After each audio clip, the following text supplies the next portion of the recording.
महापौर महोदय, आपण या पाण्यावरती एवढी सगळी चर्चा झाली, पण त्याचं जे मूळ आहे, आमच्या गावाला पाणी मिळत नाही, शहरी भागांना पाणी मिळत नाही, इलिगल याच्या सगळ्यांमध्ये ती सुप्रीम कोर्टाची डिसेंबर 2024ची ऑर्डर आहे. त्या ऑर्डरच्या संदर्भात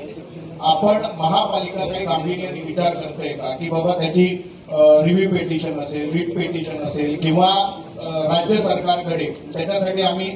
आमच्या सन्मान्य आमदार महोदयांच्या माध्यमातूनही आपण प्रयत्न करू,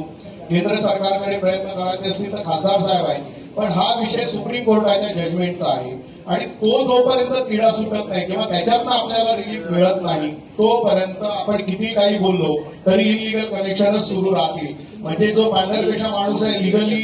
आपल्या गावामध्ये आम्ही सगळे मार्शलकडे नाही, माझ्याकडे नाही, उपमहापौर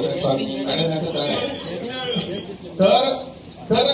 हा प्रश्न जो आहे, म्हणून आपल्याला म्हणजे आपण प्रशासन किंवा महापालिका म्हणून आपण या संदर्भात सुप्रीम कोर्टामध्ये काही रिव्ह्यू पेटिशन किंवा राज्य सरकारकडे किंवा केंद्र सरकारकडे या संदर्भात काही आपण हे करणार आहोत का, प्रयत्न करणार आहोत का? अन्यथा आपण किती चर्चा केली तरी त्याच्यातनं काही निष्पन्न होणार नाही असं